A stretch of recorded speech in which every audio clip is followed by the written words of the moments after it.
Kami sudah bergerak, kita di sini semua sudah bergerak, kalian juga harus bergerak. Yuk, semangat. Yang namanya Petung Priyono itu kan bisa kita lihat itu sebagai national heritage atau warisan nasional. Nah dari itulah kita ingin Selamat datang di podcast UKM Gemalawa.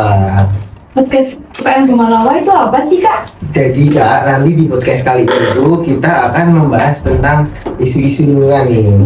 Nah, yang tentunya untuk saat ini itu isu lingkungan itu banyak dikesampingkan Kak. Iya. Makanya kita bahas di podcast nih supaya pembicaranya asik gitu.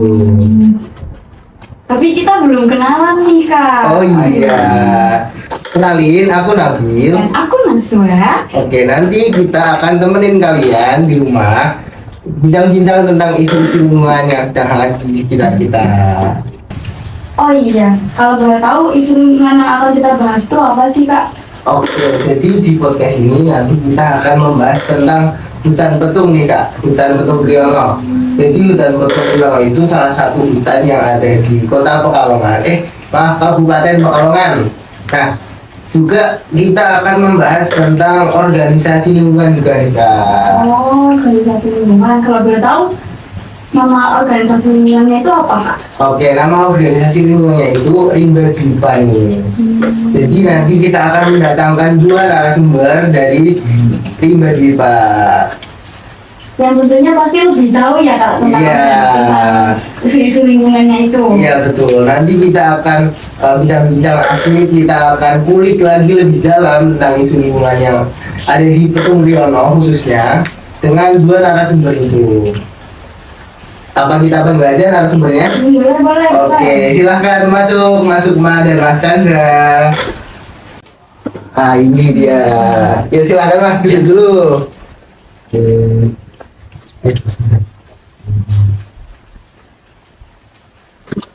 coba juga Iya, oke. Mohon maaf nih tempatnya seadanya ya Mas. gak semua tapi yang sih ini. Iya, emang suasananya lagi gerah ini udah malam. Nah, ini dia guys narasumber kita yang tentunya akan menemani kita selama kurang lebih nanti 20 menit atau 30 menit ke depan tentang yang akan membahas tentang isu-isu lingkungan yang ada di hutan Petung Priyono. Boleh kenalan dulu nih Mas Sukma sama Mas Chandra. Ya. Terima kasih sebelumnya nih Mas Hilman Oke. dari Kampung Malawa ya. Iya. Perkenalkan nama saya Sukma dari Rimba Dwipa. Saya di Rimba Dwipa selaku founder atau pendiri, tentu saja bersama teman-teman semua. Silakan. Kalau saya Chandra Kurniasandi ya, sama dari tim Rimba Dwipa. Kalau tugas saya di sini sebagai sistem publikasi harian. Kadang bikin konten kayak gitu nah. Mungkin cukup ya, gitu aja untuk perkenalan. Jadi Mas Chandra ini sebagai tim medianya ya, Ya, dari Rimba Dwipa. Kalau Mas Sukma ini sebagai founder nih, Ya, berarti pendiri salah satu dari pendiri Rimba Dwipa ya. Terus tadi itu teman-teman penasaran nih, Rimba Dwipa itu sebenarnya apa sih Mas? Kalau dari kata sendiri Rimba dan Dwipa ya. Kalau Dwipa sendiri kan ibaratnya pulau kan bahasa Sanskrit itu. Rimba sendiri ya seperti yang kita tahu hutan. Jadi memang harapannya dari kami memang concern awalnya untuk hutan tersebut. Seperti itu penjelasan singkatnya ya. Jadi kalau boleh tahu sejarahnya Rimba Dwipa berdiri itu gimana? Nah ini nih, dari t-shirt ini nih yang saya pakai nih. Sorry ya promosi dikit ya. Iya, nggak apa nih. Dulu bisa dibilang pionir dari Rimba Dwipa itu Festival Lima Indonesia. Jadi kami sebenarnya itu berangkat dari kejengahan kami melihat event yang hanya itu saja gitu. Terutama event-event yang sifatnya event-event lingkungan, event-event alam itu kok dari tahun ke tahun sifatnya hanya seperti itu saja konsepnya. Kami ingin ada sedikit polesan dalam sebuah event tersebut. Makanya saya dan teman-teman termasuk Mas Chandra menggerakkan Festival Indonesia, Festival Rimba Indonesia itu tahun 2024 itu ada sedikit sentuhan dan polesan dalam festival tersebut. Festival Rimba Indonesia tersebut kami beri polesan salah satunya dengan beberapa kegiatan yang sifatnya edukasi seperti pelatihan Microsoft, terus juga sesi hunting foto, pelatihan fotografi alam kayak gitu. Jadi ingin ada sedikit sentuhan. Itu ada dokumentasinya, nanti bisa dicek di Instagram Rimba Dwipa. sedikit menambahkan ya. Jadi kalau kita dari Rimba Dwipa itu juga berangkat dari keresahan keresahan kita sebagai kaum muda. Biasanya kan kalau kita sekedar menggaungkan hanya di media sosial, tetapi kalau kita sendiri itu ingin aksi dengan gerak nyata seperti itu. Terus tujuan utama sebenarnya bagi Tujuannya kembali ke visi kami ya. Jadi ini berupa yang pertama tetap konservasi, walaupun berangkat dari sebuah event, tapi event yang tetap berlandaskan dari segi konservasi itu pasti termasuk kedepannya program kerja yang dirancang juga akan masuk situ. Yang selanjutnya modernisasi, kami ingin ada komunitas atau organisasi atau semacamnya, terutama di kawasan kita dengan sentuhan modern dalam hal ini ya penguasaan teknologi, penguasaan tempat yang lebih baik ya kan, seperti itu. Terus yang terakhir itu dari aspek mandiri atau pemberdayaan ya, berdaya gitu. Karena sebuah organisasi atau komunitas kalau belum berdaya juga itu masih stuck pasti nanti di tengah jalan ya. Seperti itu tujuannya kembali ke sidang. Iya, jadi ini baik lu selain minum dulu nggak apa-apa. Iya. Jadi yang saya tangkap ini Mbak ini selain bergerak di konservasi juga bergerak di modernisasinya ya. Berarti selain nggak cuma pegiat alam nih, juga ada yang bidang fotografer, terus yang tadi dijelasin Mas Iman juga ada pelajaran Microsoft itu tentunya kan juga sebagai kita agen perubahan, kita juga mengusung perubahan di bidang teknologinya kan. Itu. Microsoft tadi. Oh, bukan Microsoft. Oh, salah guys. Microsoft bukan Microsoft. Kalau boleh tahu Microsoft itu apa? Yang saya tahu kan Microsoft. Kalau Microsoft sendiri kan itu situs atau website ya, berbasis aplikasi tempat jual beli foto video, ilustrasi, vektor, itu bisa menampung kreativitas anak muda sekarang yang lebih melek dengan dunia digital.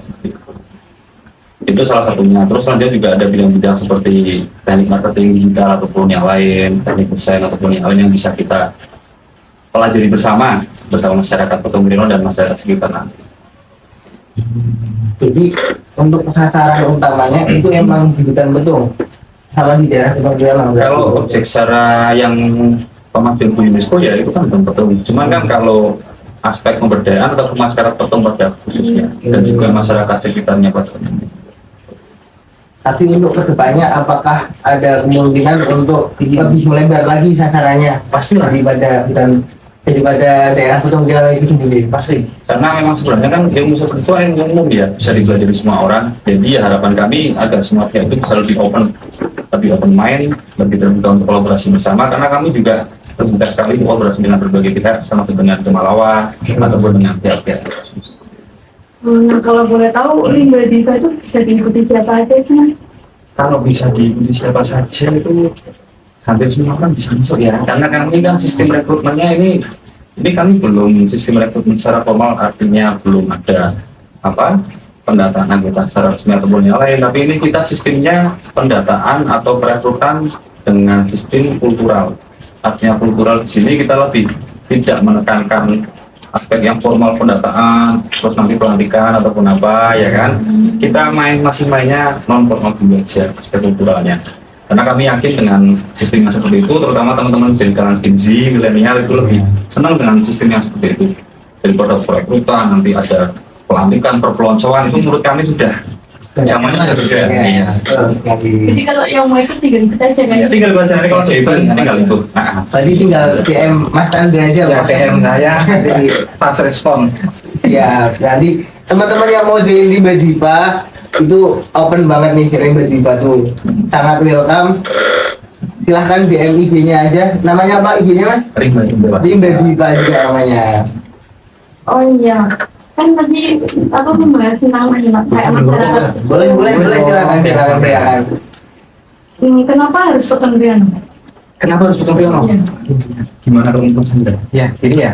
Yang namanya Petung Priyono itu kan bisa kita lihat itu sebagai national heritage atau warisan nasional. Nah, dari itulah kita ingin mengangkat sebagai warisan dunia. Dari nasional kemudian kita angkat sebagai warisan dunia. Karena apa? Karena itu bukan hanya sebagai paru-paru di Pekalongan aja, tapi udah sebagai paru-paru nasional. Nah, yang namanya Petung Priyono sekarang itu udah nggak seperti dulu. Sekarang itu udah rapuh. Kenapa kok rapuh? Itu banyak sekali kayak hutan-hutan yang ditebangi seperti itu, banyak. Kemudian wisata yang masif. Nah, kemarin kan kalian pernah dengar itu ya, yang longsor itu. Iya. Nah, itu kan juga terjadi karena seperti itu. Jadi lahan tanah yang seharusnya itu bukan untuk sebagai tempat, tapi mereka dijadikan sebagai tempat. Pak, dari itu Petung Priyono sebagai sasaran utama kita pada saat ini. Itu mungkin kalau dari saya seperti itu. Berarti untuk mengurangi resiko penurunan hutan juga ya. Ya. Bagus sekali. Menambahkan nih, kalau dari saya sendiri, Petung Priyono seperti yang tadi Mas Radar sampaikan ya, sebuah ikon National Natural Heritage. Itu kan sebuah pencapaian yang luar biasa dari pemerintah kita yang belum mengupayakan zaman PMK dulu itu kan. Nah, kita generasi muda ini kenapa nggak terpacu lagi, nggak terpicu lagi ya untuk menaikkan lagi level tersebut agar sisi konservasinya bisa lebih, secara hukum juga bisa lebih kuat, dan juga masyarakatnya juga bisa lebih berdaya lagi ke depannya. Kalau kita naikkan ke status World Natural Heritage atau warisan alam dunia UNESCO, tentu saja itu akan berakibat yang lebih baik lagi ke depannya untuk Petung Priyono pada posisinya. Juga untuk Pekalongan juga nantinya akan lebih dikenal tentunya. Pasti. Gitu. Lalu kalau boleh tahu kan Mas Sukma Penasan jadi salah dua berarti dari founder dari Tiba-Tiba ini. Kalau boleh tahu pas waktu mau mendirikan struggle apa sih atau kendala apa aja sih yang dialami? Pasti kan banyak lika-likunya nih membuat organisasi yang cukup besar ini. Kalau dari saya dulu saja ya, Ya. kalau kami sih berangkat dari yang kecil ya, dari pemikiran kecil, dari ngopi-ngopi seperti ini, rokokan bersama. Terus kalau tadi pertanyaan struggle, apa? Pasti yang pertama soal finansial sih, itu pasti. Dimanapun itu pasti, organisasi atau komunitas apapun itu yang pertama itu. Terus yang selanjutnya soal pemikiran ya, mindset ya. Bagaimana kita selama ini hanya dicekoi dengan hal-hal yang itu saja. Terus kita ingin ada sebuah perubahan, pasti akan ada tantangan di lapangan ataupun di dalamnya, seperti itu. Terus selanjutnya dari soal hal-hal yang lain lagi, mengikuti sih seperti pada umumnya lah, ada sistem regulasi yang mungkin agak ribet, ada sistem teknis yang mungkin agak ribet, seperti itu. Mas Andrea ini? Ya, mungkin kalau dari saya, awal kita mendirikan organisasi Rimba Dwipa itu orang-orang kan tidak tahu ya kegunaan Rimba Dwipa itu apa sih. Kemudian nanti kalau Rimba Dwipa udah ada, itu geraknya mau kemana sih? Setelah itu kemungkinan dari kita sendiri itu ingin menggerakkan yang namanya anak-anak muda itu kan gampang-gampang susah. Iya. Nah, dari situ kita sedikit demi sedikit ya Mas ya, kita ajak ngobrol tadi seperti kayak ngopi-ngopi bareng, kemudian kita jelaskan nanti kegiatan kita kayak gimana, kemudian nanti setelah kegiatan ini udah selesai, apakah udah selesai di situ aja atau kedepannya nanti tetap masih aktif. Kemarin kan kita udah melaksanakan tuh deklarasi, tetapi kita kan tidak berhenti di situ. Kita masih terus aktif, kemudian kita tetap gencarkan baik di media sosial, kemudian di aksi nyata pun tetap kita gencarkan. Kadang kita pun masih ke Petung Priyono ya Mas ya. Kemarin aja pada saat bulan Ramadan itu kan ada beberapa hal dari warga sana yang geger, ada pembuangan limbah ya, pembuangan limbah ya, kita langsung ke sana, kita selidiki dan ternyata memang benar di situ ada. Mungkin seperti itu. Jadi gercep ya langsung. Iya. Eksekusi. Anak-anak muda. Iya. Jadi awalnya dari hal kecil ya Mas. Jadi ngopi-ngopi bisa jadi organisasi yang besar ini. Nah, terus nantinya Rimba Dwipa ini akan dibawa kemana arahnya Mas? Depannya. Kan ini kemarin salah satu prestasi yang cukup besar itu deklarasi hutan Petung ya Mas. Itu kapan kalau boleh tahu? Kemarin 28 Juni 2025. Oh, 28. Hampir 1 tahun ini. Iya, 1 tahun kemarin ya. Hampir 1 tahun. Kalau tadi pertanyaan Mas Hilman ya, arahnya mau dibawa mana Iya. ya?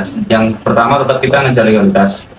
arahnya kami ingin mengejar sebuah legalitas dalam bentuk yayasan pastinya itu, agar gerak ke depannya itu biar lebih lebih terlindungi ya secara hukum ya kan, terus juga lebih tertata lagi secara manajemen kegiatannya, dan juga penyusunan program kerja itu juga bisa lebih tertata lagi gitu sih. Tiba-tiba ini udah berkolaborasi dengan komunitas atau pemerintah?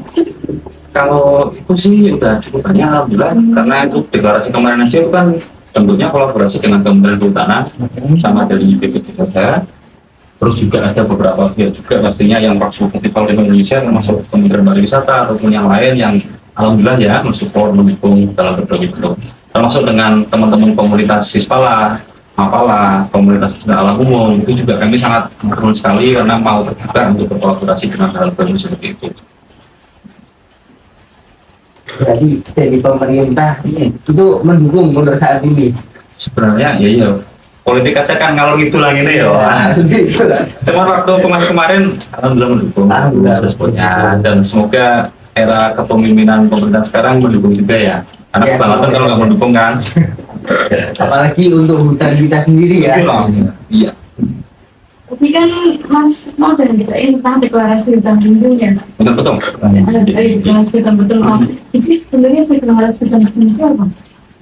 Kegiatan deklarasi kemarin itu kami mengundang seluruh stakeholder ya, terutama di Botol Piano, dari mulai pemerintah, Muspika, Kecamatan, Koramil, Polsek, terus juga lembaga-lembaga kepemudaan, lembaga kemasyarakatan di sana, termasuk para sepuh, termasuk juga teman-teman Sispala, Mapala, komunitas. Kami kumpulkan jadi satu agar mau dan berkenan untuk mendeklarasikan pengajuan dan betul menjadi warisan alam dunia UNESCO. Poinnya itu sih, mengajukan menjadi warisan alam dunia UNESCO dalam bentuk deklarasi.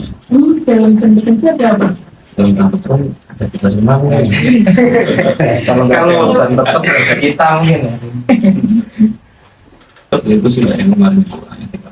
Berarti ini bisa mengajak semua lapisan masyarakat ya untuk Iya kemarin. ikut andil di deklarasi itu. Iya, jadi para rakyat MU, terus juga sepuh sesepuhnya sana ya, kita undang kemarin juga, beliau juga berkenan Rabu. Seperti itu.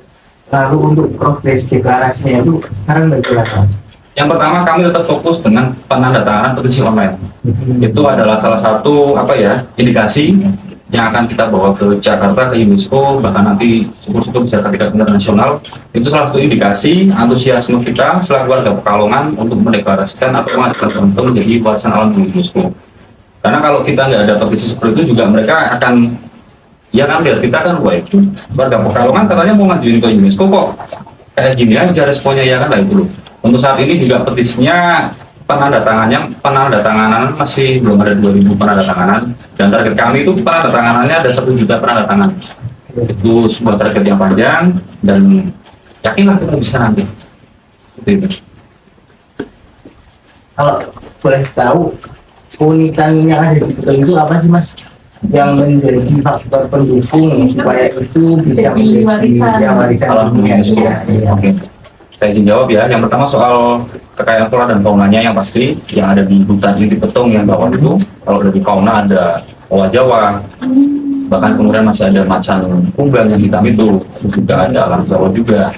Itu dari segi flora sama faunanya. Terus dari segi budaya, di sana itu untuk kebudayaan Jawa kita pada khususnya ya, itu di sana masih kental sekali dengan ada unggul-unggul, sopan santun, pemakaian bahasa krama, ya kan, itu di sana masih kental sekali dan itu bisa kita konservasi juga. Terus yang selanjutnya dari aspek sejarah, di sana itu banyak sekali situs-situs sejarah seperti yang ada di situs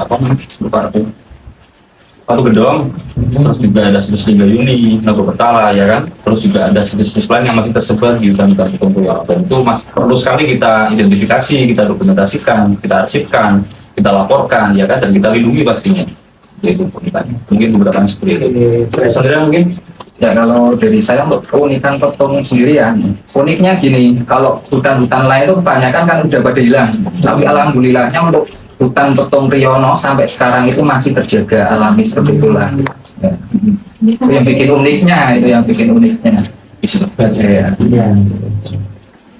Tadi selain mewariskan hutannya juga mewariskan kebudayaan juga ya. Ya. Jadi kalau di Rimba Dwipa atau kampanye hutan petung UNESCO ini kita tidak hanya berbicara soal alam ya, yang perlu kita garis bawahi, tapi kita juga bicara soal aspek budaya, lahan-lahan yang mulai menghilang seperti pemakaian bahasa krama, ya kan, terus juga ada sopan santun itu juga kita amati di Batam Toru sendiri udah mulai terkikis, tidak seperti itu lagi.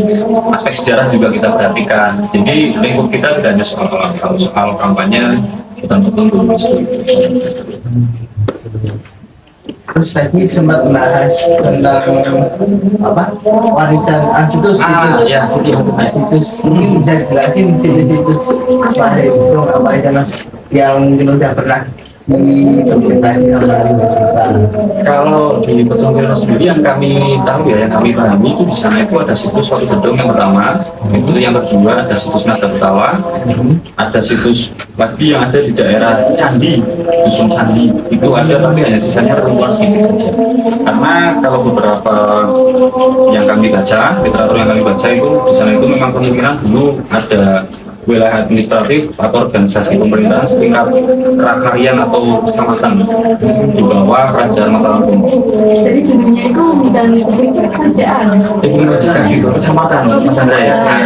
Ono camate, ono dewa rakyat iki, kayak gitu. Dan besarnya kan Mataram Hindu waktu itu kan. Dan di India sendiri kan banyak cari-cari di sana.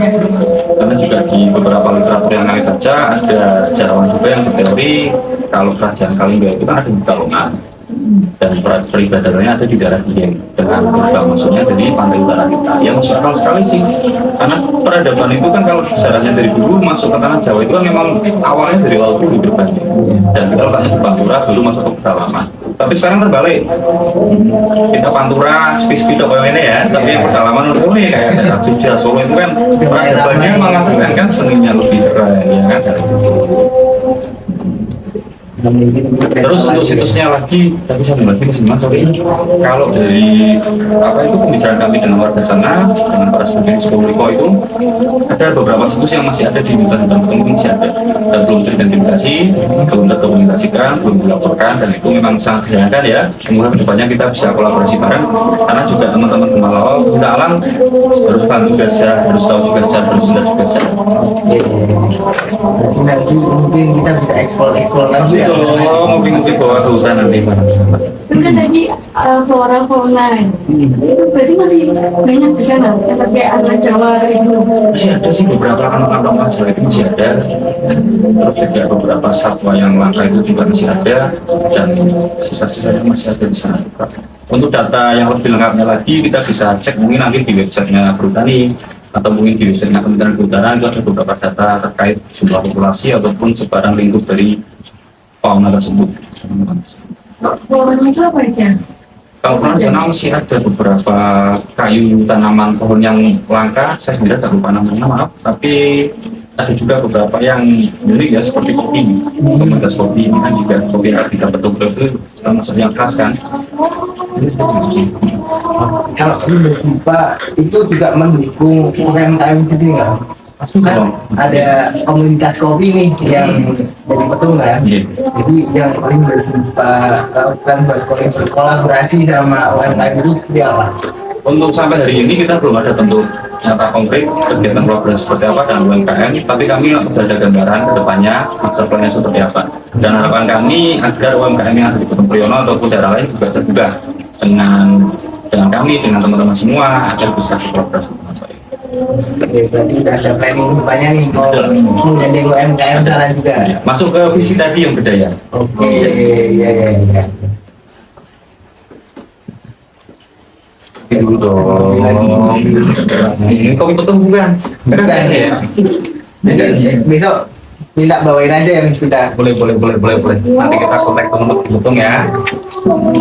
Nanti mungkin bisa masuk brand sini juga. Kita buat brand dari kopi Petung. Oke, boleh nih.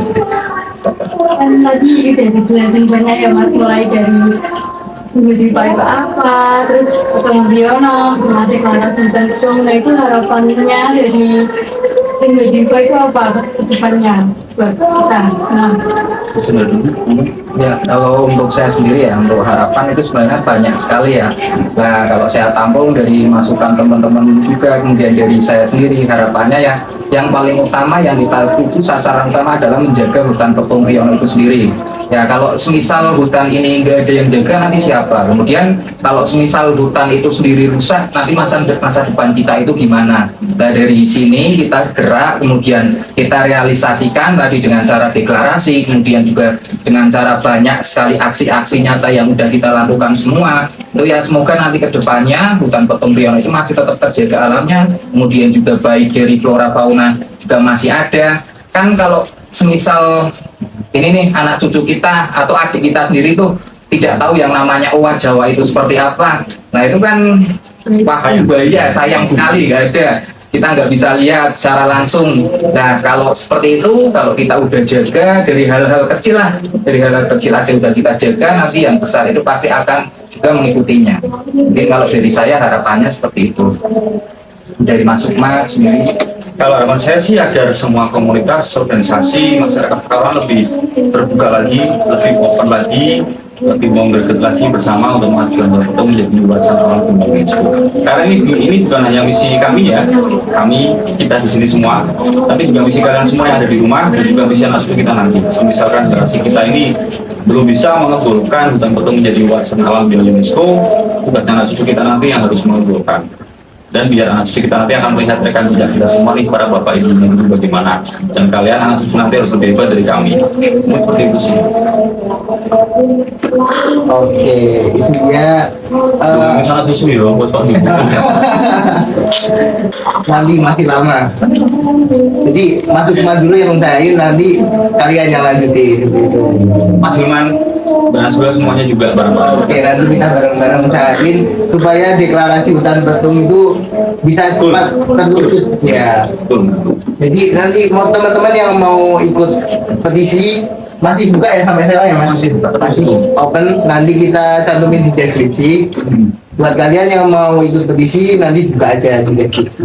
Jadi nanti ya petisinya ya, biar nanti dunia bisa melihat antusiasme kita warga Pekalongan bagaimana untuk mengajukan Petung menjadi warisan alam dunia UNESCO.